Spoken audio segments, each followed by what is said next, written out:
দুদিনব্যাপী Bangladesh heritage week 2025 এর প্রথম পর্ব লন্ডনে শেষ হয়েছে রোববার। যৌথভাবে আয়োজন করে বাংলাদেশ হাইকমিশন, লন্ডন ও টাওয়ার হ্যামলেটস কাউন্সিল।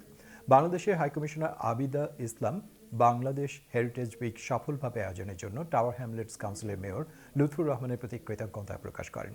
লন্ডনে বসবাসরত বহু বাংলাদেশি ও ব্রিটিশ বাংলাদেশি এই আয়োজনে অংশগ্রহণ করেছেন। বাংলাদেশ হেরিটেজ উইকের অন্যতম উদ্দেশ্য ছিল বাংলাদেশ ও ব্রিটেনে বসবাসরত ব্রিটিশ বাংলাদেশি এসএমই উদ্যোক্তাদের একত্রিত করা। মেলায় বাংলাদেশি উদ্যোক্তারা পাট ও জামদানির তৈরি বিভিন্ন পণ্য ও হস্ত তাঁতের নানা পণ্য প্রদর্শন করেন। এসএমই মেলার পাশাপাশি বাংলাদেশ হেরিটেজ উইকে দুটি প্যানেলে আলোচনা অনুষ্ঠিত হয়।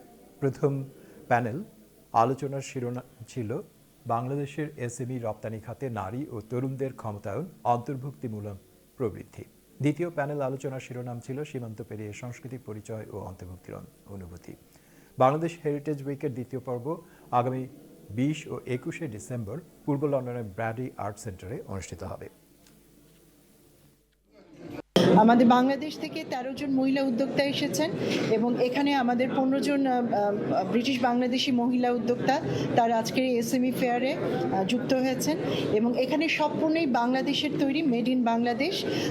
এটার পাশাপাশি আমাদের এখানে একটা আলোকচিত্র প্রদর্শনী হচ্ছে। এখানে বাংলাদেশের স্ট্রিট ফুড আছে, সিলেটি নাগরী স্ক্রিপ্ট আছে, বাংলাদেশের ক্যালিওগ্রাফি, বাংলা বর্ণমালার ক্যালিওগ্রাফি আছে। We're a united borough.